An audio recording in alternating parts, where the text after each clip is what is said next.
apakah ini merupakan dari gambaran lain dari politik anggaran Ya, itu betul, untuk menjadikan betul, sebagai wahana nepotisme, betul. sehingga itu nanti penunjukannya dengan 5 orang dan plus 6 ini, Ya, plus 1 orang ini. Nah, ini apakah bisa menjamin dengan penunjukan mengelompok orang ini menjamin kualitas ya, ya, dari konstruksi dan lain sebagainya? ya. Menurut Bung Andi? Iya, jadi pelanggaran-pelanggaran terhadap kegiatan barang dan jasa konstruksi, salah satunya adalah pemecahan paket-paket konstruksi menjadi kecil-kecil, akhirnya ini yang diperjualbelikan atau dimonopoli terhadap yang tadi Bung Denny katakan. Ada sebagian besar, katakan ada 5 atau 6 pemain yang itu digunakan sebagai pihak yang digunakan untuk kolusi dalam mendapatkan paket-paket tersebut. Betul. Itu sebetulnya sudah masuk dalam ranah, beberapa saya baca literatur dari aspek hukumnya, itu merupakan satu kegiatan yang masuk dalam kegiatan persekongkolan sebetulnya. Persekongkolan. Persekongkolan. Bisa permufakatan jahat Ya, berarti. bisa juga landasannya adalah pemufakatan jahat. Kalau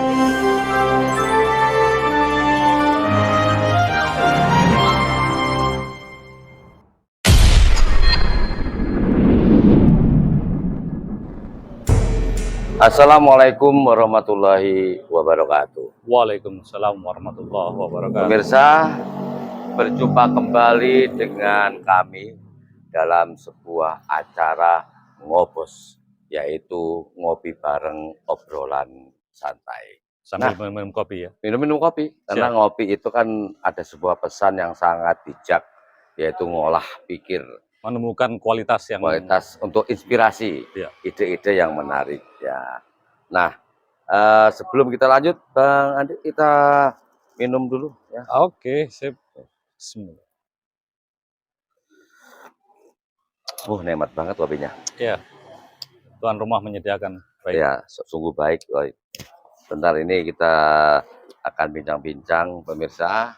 Nah, kali ini kebetulan Bung Andi Purnama Pamela selaku pengamat kebijakan publik ini sudah siap untuk membahas sebuah tema khusus soal pemerintahan dan pembangunan di Kabupaten Banyuwangi. Kali ini tentang apa, Bu Dani? Nah, gini Bang Andi, kita melihat bahwa pembangunan Banyuwangi ini kalau masyarakat pusing menyebutnya low quality ya.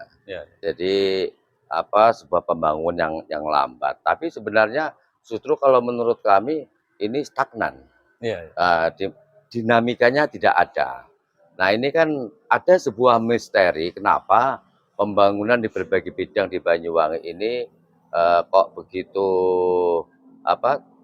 tidak memperlihatkan sesuatu kemajuan untuk Banyuwangi. Dan kualitas juga ya. Kualitasnya otomatis lah. Nah, ini ada apa? Tentu ada misteri di balik itu semua. Nah, itu pemirsa, kita akan mencoba membedah ada apa sih sebenarnya di balik ini semua. Padahal ini sudah 4 tahun berjalan pemerintahan Bupati Banyuwangi, yaitu Ibu Kristiandani, dan bersama wakilnya yaitu Haji Sugira. Namun berbagai bidang sepertinya mengalami, kalau istilahnya sinyal lemot itu. Lemot. Kalau bahasa kerennya stagnan. Nah, oke, Bang Andi. Kalau melihat fenomena di Kabupaten Banyuwangi ini, kita sepakat dulu bahwa pembangunan di Banyuwangi ini di berbagai bidang itu tidak tampak. Mulai indikatornya udah mulai melambat. Mulai melambat, bahkan melemah kan begitu. Dan bahkan sudah menyerang kualitas terhadap aspek bangunannya, Bung Dani. Betul, itu nanti kita secara bertahap dalam perbincangan kita bahas. Nah, kalau menurut Bung Andi, sebenarnya apa sih yang kira-kira menjadi penyebab sehingga pembangunan di Kabupaten Banyuwangi ini sepertinya mengalami kelesuan? Gimana? Tugas pemimpin daerah itu kan salah satunya adalah menumbuhkan bagaimana peningkatan perekonomian dan kesejahteraan masyarakat yang ditunjang dengan aspek-aspek pembangunan daerah. Tentunya daerah dalam hal ini mempunyai anggaran, Bung Denny. Ya. Anggaran-anggaran tersebut digunakan untuk menstimulasi pertumbuhan-pertumbuhan ekonomi ke depan. Nah, bagaimana kualitas-kualitas itu dipikirkan dalam prioritas pembangunan, kualitas dalam infrastruktur, dalam kualitas terhadap jalan, kualitas dalam irigasi, kualitas-kualitas lain yang berhubungan dengan aspek infrastruktur masyarakat. Masyarakat ya. Nah, hal ini juga menyangkut dengan, katakan tadi Bung Denny, menyingkap sebuah misteri. Ya, menyingkap sebuah misteri. Ya. Misteri-misteri itu bisa dikatakan begini, Bung Denny. Aspek kualitas pembangunan yang mutunya rendah itu tentunya akan terbaca sebagai indikator-indikator dalam misteri-misteri di balik pengadaan-pengadaan barang dan konstruksi, jasa, ya. Terutama di sektor konstruksi. Konstruksinya ya. Indikator-indikator itu bisa, artinya kita membalik kembali, memberikan pemahaman kepada masyarakat bagaimana suatu proyek atau hasil produk daripada konstruksi tadi yang bermutu rendah atau berjalan terhadap penyediaan aspek infrastruktur itu tadi yang Bung Denny singgung, ada stagnasi, ada stagnan. Kok berjalannya tidak seperti yang dahulu lagi, berjalannya sekarang lebih lambat, melemah itu. Apalagi aspek kualitasnya mulai melemah. Itu juga misteri-misteri sebenarnya di balik aspek pengadaan terhadap barang-barang atau penyediaan sektor jasa konstruksi, Bung Denny. Oke, Bang Andi.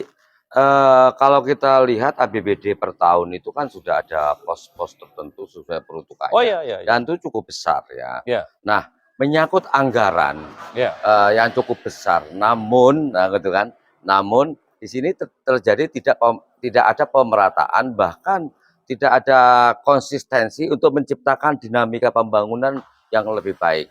Kalau menurut Bang Andi, apakah sedang ada sebuah penerapan tertentu gaya kepemimpinan Kabupaten Banyuwangi, misalnya ini menyangkut mengolah anggaran di kabupaten ini. Seperti apa kalau menurut pandangan? Bisa kita kaitkan dengan bagaimana tadi mengolah terhadap anggaran yang tersedia dalam rencana APBD, rencana anggaran belanja pemerintah daerah.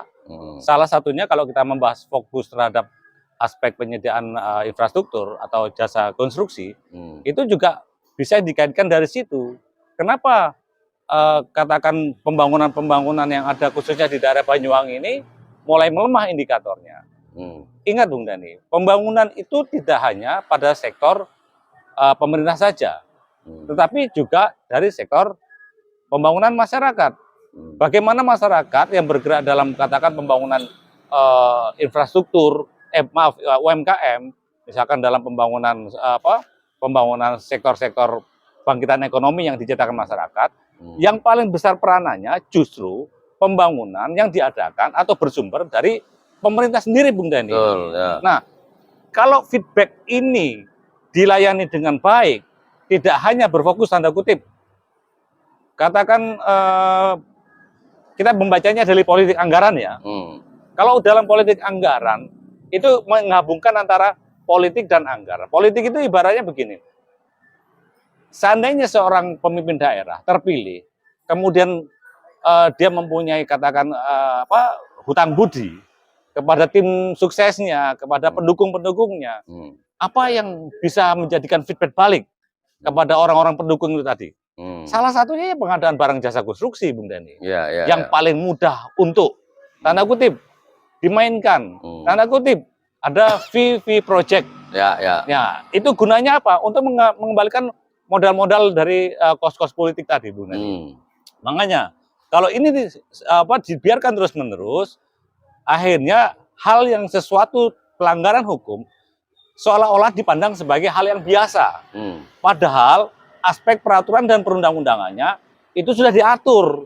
Bagaimana cara dan mekanismenya, bagaimana kebijakannya, bagaimana aturannya dalam penyediaan barang-barang konstruksi atau penyediaan jasa konstruksi. Itu sudah diatur sangat resmi.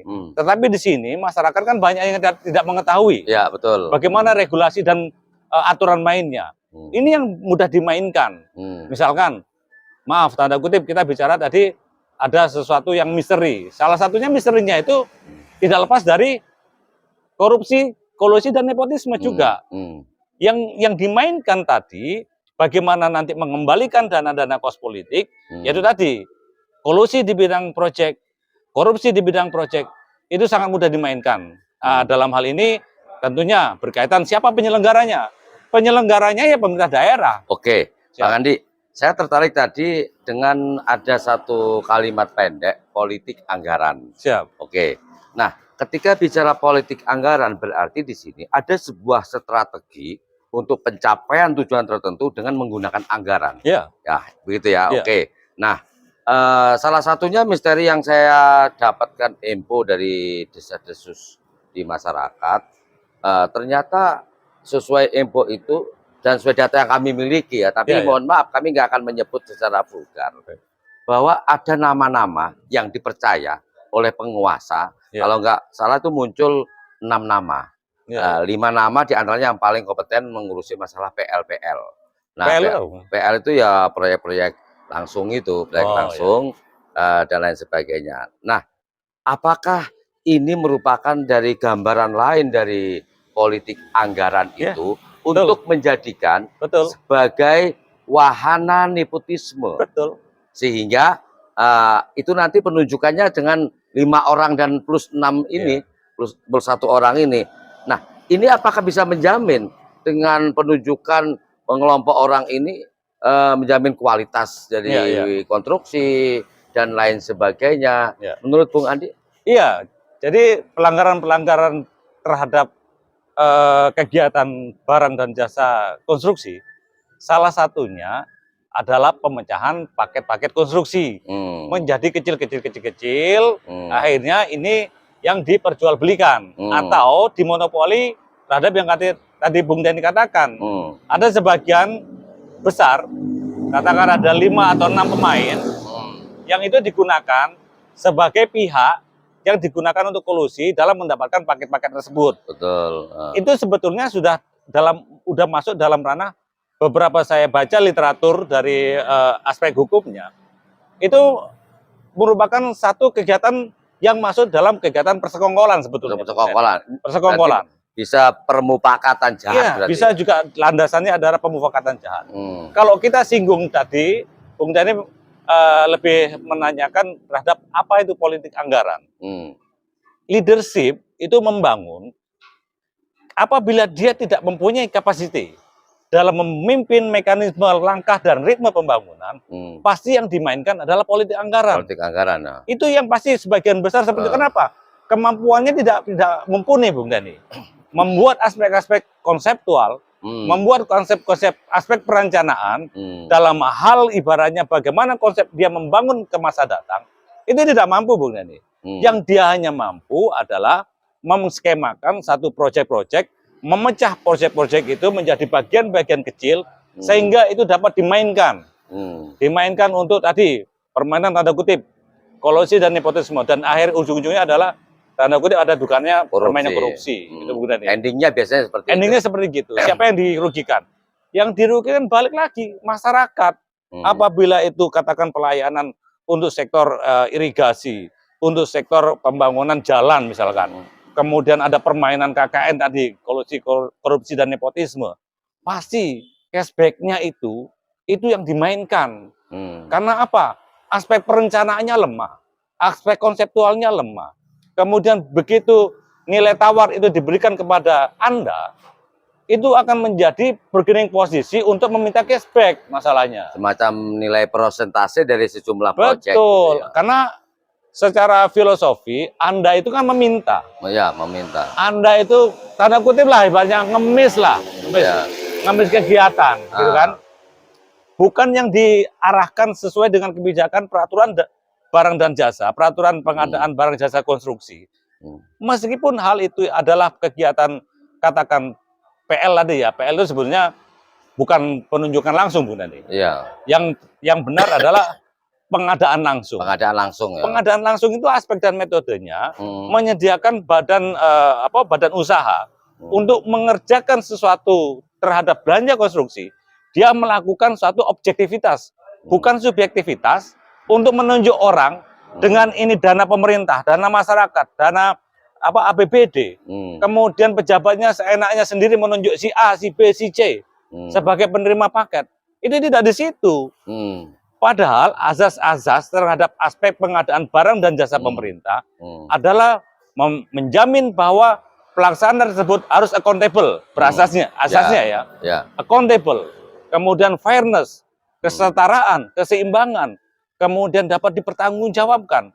Itu yang harusnya diutamakan, diprioritaskan sesuai azas-azas dalam pembentukan peraturan dan perundang-undangan. Tapi kalau udah permainannya adalah paket-paket kecil dalam satu katakan kecamatan, Bung Dani ya, sebenarnya proyeknya itu satu, misalkan perbaikan trotoar saja. Ini contoh kecilnya.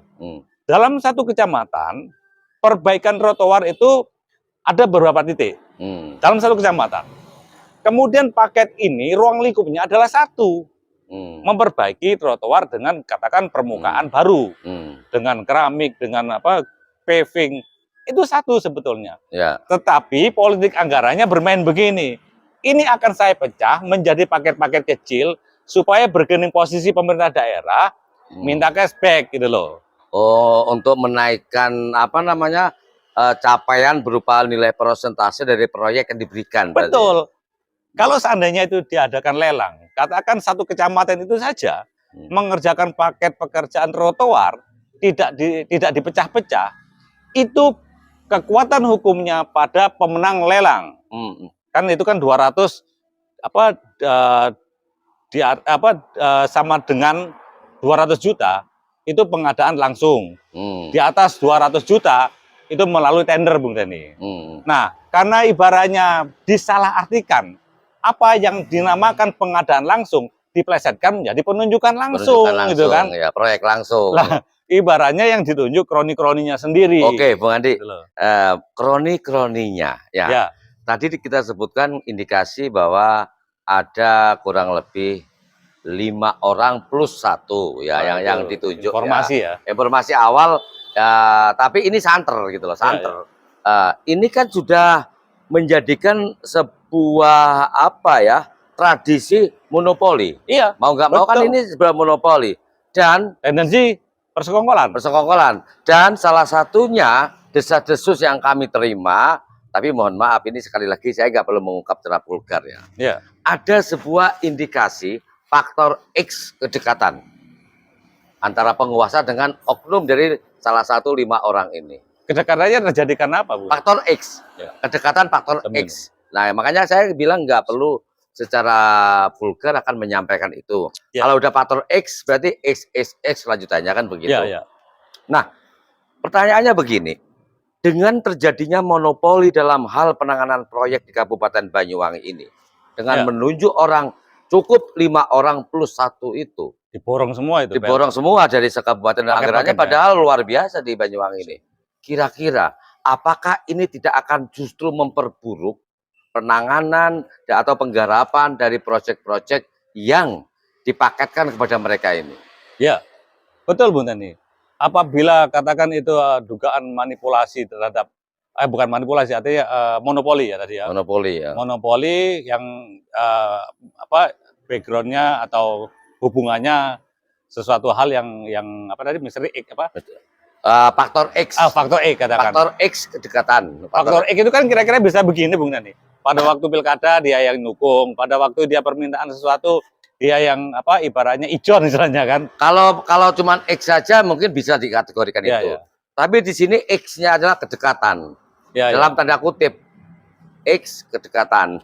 Tapi kegiatan kedekatan dengan penguasa atau katakan di sini adalah orang-orang yang mempunyai jabatan atau orang yang mempunyai kewenangan sebagai pemegang anggaran, ya tanda kutip Bung Dani, tidak ada makan uang yang gratis gitu kan. Betul. Ini artinya berarti dengan penunjukan 5 orang secara monopoli ini kan udah masuk wilayah abuse of power. Iya, bisa juga. Apalagi dengan menjadikan PL tadi menunjuk 5 orang ini sebagai wahana nepotisme. Betul. Ujung-ujungnya udah bisa kita tebak. Seperti di daerah lain kan ujung-ujungnya selalu larinya pada indikasi dan perbuatan ke arah korupsi. Loh, Biasanya begitu. di daerah lain itu sudah ditindak, Bung Dani. Beberapa daerah masih aman ya? Bebannya mungkin masih aman. Ya mungkin hanya nunggu waktu aja. Di daerah lain itu untuk hal-hal yang sifatnya menskemakan kegiatan pengadaan barang dan jasa konstruksi itu sudah ditindak. Artinya mereka membagikan sesuatu yang itu adalah sumber anggaran negara. Sumber anggaran itu bersumber dari pemerintah daerah, artinya itu dana negara ya, dana pemerintah. Itu pertanggungjawabannya mesti detail, Bung Dani. Tidak ada faktor subjektivitas dalam menentukan Anda sebagai pemenang proyek. Ini audit-audit seperti ini kan mudah saja. Ya. Pertama tadi kita membaca indikator bahwa proyek itu dipecah-pecah dalam padahal satu kecamatan saja. Sebetulnya itu ada main kontraktornya. Untuk menaikkan persentase juga. Nah, untuk menaikkan bargaining posisi supaya ada cashback atau upeti lainnya ya kalau umumnya. Ada upeti-upeti yang harus disetorkan kembali kepada dinas yang menyelenggarakan. Itu akhirnya dipecah-pecah. Padahal itu tidak boleh. Secara aturan tidak boleh. Misalkan dalam satu area kecamatan ini saja, sebenarnya dia harus mengadakan tender, kemudian pemenangnya adalah main kontraktor. Main kontraktor inilah yang harusnya merekrut subkon tadi. Tapi dibalik seolah-olah main konnya adalah dinas. Yang bagi-bagi pekerjaannya adalah politik dinas. Anggaran tadi ya. Politik anggaran tadi, Bung Dani. Seharusnya itu tidak boleh. Pemecahan paket-paket menjadi kecil-kecil kemudian bargaining posisinya seolah-olah dinas pemegang anggaran melakukan itu sebagai kegiatan yang seolah-olah tidak ada pelanggaran hukum. Oke, Bung Andi. Sekarang akan kita realkan saja ya. Realkan bukan berarti vulgar ya. Ya. Dari monopoli 5 orang plus 1 yang ditunjuk itu dalam proyek itu sebagai wahana nepotisme. Untuk yang lainnya nanti kita ungkap satu persatu lah. Wahana nepotisme. Jadi politik anggaran itu wahana nepotisme sebenarnya. Pengertiannya begitu. Nah, salah satunya begini, Bung Andi. Ini masalah jalan rusak. Ya. Sampai saat ini kan menjadi problema tersendiri bagi masyarakat. Kenapa sih? Sampai kemarin kita mengangkat tema bahwa rusaknya jalan-jalan di Banyuwangi itu dalam pembiaran dan Bupati terkesan lebih tampak sebagai sifat BBL atau Balomo. Nah, ini ternyata setelah kami telusuri lagi bahwa dari 5 orang plus 1 itu salah satunya dipercaya untuk menangani jalan-jalan se-Kabupaten Banyuwangi. Itu pun hanya untuk ratusan miliar. Untuk anggaran hanya tambal sulam. Nah, pertanyaannya begini. Dengan hanya tambal sulam sehingga tidak ada pembangunan, anggarannya begitu besar. Kenyataannya di lapangan kan seperti itu. Menurut Bung Andi sekarang, dengan menunjukkan dalam rangka menaikkan bargain dan naikkan istilahnya tadi itu backback ya atau upeti, cashbacknya atau upetinya ya. Kira-kira ini bisa menjamin nggak kualitas yang bagus yang dapat dilahirkan untuk penanganan jalan-jalan yang rusak itu? Iya, kalau masyarakat itu membacanya kualitasnya mudah saja. Maaf ya, saya ada celotehan tukang sayur, Bung Dani. Di daerah Songgon juga yang kemarin sempat Bayu Songgon. Ya, itu mengatakan tukang sayur begini. Nambalnya seperti gundukan. Ya. Nambalnya asal-asalan. Itu tukang sayur aja yang nggak ngerti teknik, yang tidak mengerti teknik.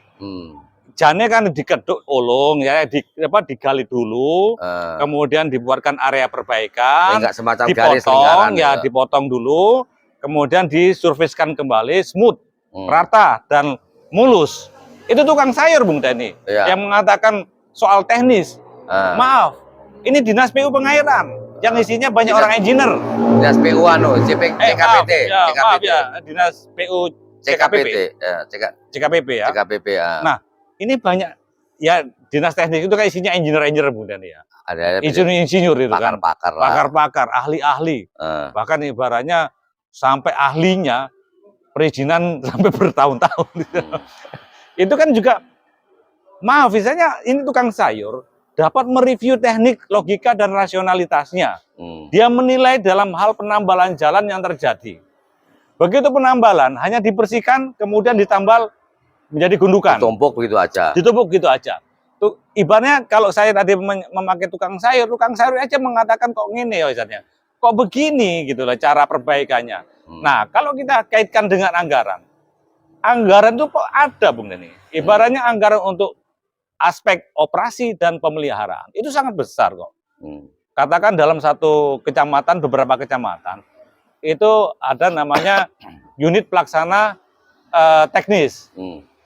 Teknis daerah. Tadi kepanjang tanganannya daripada tetap pemegang anggarannya adalah PA-nya PU. Tapi PU ini karena wilayahnya dari kecamatan ini luas, itu ibaratnya terbagi dalam UPTD, unit pelayanan teknik. Nah, itu anggarannya masing-masing ada untuk menjaga jalan itu tetap nyaman, aman dilalui oleh pengendara, pengguna jalan. Itu semuanya anggaran sudah tersedia semua sebetulnya. Begitu jalan rusak itu segera diperbaiki. Kalau tidak viral tidak diperbaiki. Sekarang gitu kan. Berarti diviralkan dulu ya. Nah, beberapa udah viral sekarang perbaikannya sampai membentuk satgas. Padahal anggaran-anggaran OP terhadap perbaikan atau pemeliharaan jalan itu cukup besar Bung Dani. Tapi kadang-kadang kita melihat siapa yang melaksanakan itu.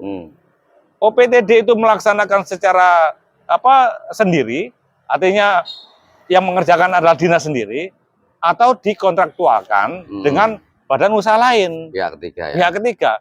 Tapi kok masyarakat begitu melihat cara penambalannya, kalau seandainya dilakukan oleh dinas sendiri, penambalannya seperti kualitas tukang, kata tanda kutip ya, misalnya tidak engineer, tukang kampungan ditambal gitu kan. Tapi kalau seandainya badan usaha secara kontraktual dia yang menjalankan, PU ini hanya pengawasnya. PU CKPP ya. PU CKPP sebagai pengawasnya, ada bidangnya ya mungkin ya. Jadi ada bidangnya yang menangani itu. Jadi baik dan buruknya kualitas tetap tanggung jawabnya adalah dinas. Ya, betul. Ketika badan usaha katakan itu secara kontraktual melihat cara, mekanisme dan metode dalam pelaksanaan konstruksi sedemikian rendahnya sehingga dapat dikatakan atau dibandingkan dengan tukang sayur tadi. Ini kan tanda kutip. Oke, Bang Andi. Ya. Sekarang kita buka kisi-kisinya aja ya. Siap. Kisi-kisinya dari monopoli 5 orang plus 1 itu ya. Ternyata mereka itu ada pembagian tugas. Maksudnya pembagian tugas begini. 5 orang plus 1 ini proyeknya A, B, C, D ini masing-masing beda. Nah, kebetulan untuk tambal ban, tambal jalan itu ada seseorang dari 5 orang ini yang fokus penanganannya untuk nambeli jalan-jalan yang rusak. Nah, Kabupaten Banyuwangi didominasi 1 orang. Kira-kira bisa menjamin kualitas enggak ini menurut Bung Andi ini? Sebetulnya kalau seandainya pembagian dengan ini kan cakupan ruang lingkup area proyek. Ruang lingkup area proyek itu pasti ada namanya optimal layanan. Bagaimana dia bisa menjadi main kontraktor atau memegang peranan bahwa dia pemegang kontraktual jalan se-Banyuwangi, ya pastinya harus diaudit Bung Dani. Iya. Bagaimana kapasitas atau kelayakan badan usahanya tadi. Maaf, begitu kita melihat hasil-hasilnya, ya apakah layak? Hancur lebur ya. Apakah tidak ada penilaian secara kapabilitas? Bung Andi, oke, berhubung ini bicara soal kualitas. Ya. Nah, tambal-tambal ini jalan dengan anggaran ratusan miliar. Menurut Bung Andi, cara menilai, mengukur kualitasnya, ini dari pihak terkaitnya seperti apa menurut Bung Andi? Gini Bung Dani, misalkan dana itu untuk operasi pemeliharaan saja, itu katakan anggaran 1 OPTD itu mencapai katakan 10M misalkan ini. 10M itu ada namanya penyusunan perencanaan.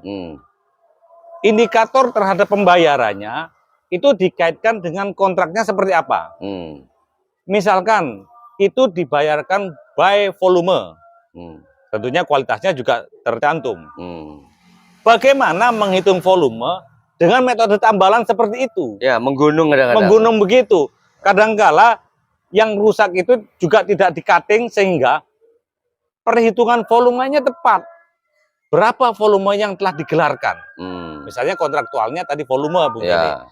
kan perhitungannya jelas. Iya. Tapi kalau gundukan itu kan tidak jelas, Bung Dani. Jelas, jelas. Ya pasti volumenya kan maaf sudah dapat dimanipulasi sederhana saja. Tidak hanya nggak jelas, tapi membahayakan bagi pengguna jalan itu. Begini Bung Dani, aspek low quality, aspek kualitas yang bermutu rendah terhadap infrastruktur publik, ujung-ujungnya adalah keselamatan, kenyamanan, dan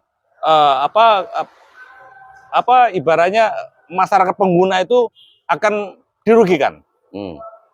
Indikator itu barang yang harusnya mutu, dan ini dijamin oleh Undang-Undang Konstruksi, Bu Nani. Layanan dan fungsi daripada produk konstruksi itu harus dapat dijamin 10 tahun, Bung Dani. Sekarang produk-produk itu apakah sampai 10 tahun? Berapa minggu, berapa bulan sudah hancur. Nah, apalagi kena air saja sudah hancur. Belum lagi itu, Bung Andi, jika gundukan-gundukan tak hasil tambalan yang sembarangan itu bisa berakibat kecelakaan misalnya lalu lintas. Itu di Undang-Undang Lalu Lintas sudah diatur, bisa menggugat penyelenggara pemerintahan. Betul, betul. Artinya masyarakat di sini tidak hanya bisa suara atau protes, tapi bisa menggugat jika memang ada yang mengalami kecelakaan. Gitu. Ya, tadi Bu Dani bilang misteri, ya pasti itu misteri. Misteri. Dengan metodenya seperti itu, dengan kualitasnya seperti itu, kemudian timbul kecelakaan atau timbul potensi kecelakaan, misteri besar itu, Bung Dani. Betul. Oke, Bung Andi, itu nanti soal siapa, walaupun kami saat ini memiliki nama-nama yang dimaksud, nama-nama dimaksud dan bagaimana modus operandinya mereka, tapi kami tidak akan mengungkap secara detail, secara vulgar lewat tayangan. Tapi minimal masyarakat juga menyampaikan indikator kualitas itu aja udah misteri apa. Tapi nanti kita tetap secara berkesinambungan akan mengungkap itu, terutama ini menyangkut dari orang yang dipercaya untuk memonopoli proyek-proyek di Kabupaten Banyuwangi ini dengan pembagian atau pembidangan masing-masing. Plus itu. Oke, sebelum kita akhiri, mungkin Bung Andi ada pesan, monggo sampaikan ke masyarakat. Wajah moral terhadap produk konstruksi. Kita kaitkan bahwa kualitas terhadap produk konstruksi itu adalah wajah moral terhadap daerah, Bung Dani. Artinya cerminan moral juga. Apabila produk-produk konstruksi itu dilaksanakan dengan kualitas-kualitas yang gampang rusak, gampang hancur, layanan tidak berlangsung dalam periode lama, layanan itu ibaratnya membahayakan, itu semua indikator misteri semuanya di belakang itu. Artinya hal ini harusnya sesuai dengan peraturan dan perundangan. Jangan sampai mereka-mereka yang menjabat, mereka-mereka yang berkuasa, mereka-mereka yang memegang sebagai pemegang anggaran atau PA, itu terjebak seperti itu terus. Dan ini dalam lingkaran itu. Artinya satu saat seperti daerah-daerah lain yang terungkap bahwa dengan permainan seperti itu sudah menyalahi peraturan dan perundangan. Jadi politik anggaran yang seperti itu kemudian menjadikan kualitas yang membahayakan atau potensi bahaya kepada masyarakat ini dapat dihilangkan, dapat dihapus atau dapat diperbaiki ke depan, Bung Dani. Artinya dapat terungkap secara berjamaah nantinya. Atau kalau memang tidak bisa berbaiki pasti diungkap. Ya diungkap, ya solusinya diungkap. Gitu ya. Berjamaah nanti itu. Betul. Oke pemirsa, itu tadi penjelasan ternyata bahwa begitu bahayanya bagaimana jika seorang penguasa menjalankan politik anggaran sehingga menunjuk orang per orang untuk memonopoli sebagai wahana untuk nepotisme. Mudah-mudahan ini menjadi semacam koreksi dan pembelajaran sekaligus untuk menjadi masukan kepada Pemda Banyuwangi. Saya pribadi kebetulan sudah menghubungi baik itu dari pihak Dinas PU CKPP maupun Sekda Kabupaten Banyuwangi untuk menanyakan masalah ini lewat wawancara. Tapi sampai saat ini belum ada respon. Mudah-mudahan dengan tayangan ini atau tayangan-tayangan lanjutan ini nantinya akan muncul respon dan mungkin klarifikasi supaya pemerintah ini memberikan semacam jaminan atau pengayoman kepada masyarakat di Kabupaten Banyuwangi. Ya, betul. Terima kasih, salam budaya berbasis kearifan lokal. Wassalamualaikum warahmatullahi wabarakatuh. Waalaikumsalam warahmatullahi wabarakatuh. Oke, Bung Andi, terima kasih. Kita ngopi-ngopi lagi nih. Ya. Oke. Kopi inspiratif. Kopi inspiratif, ngopi ngolah pikir.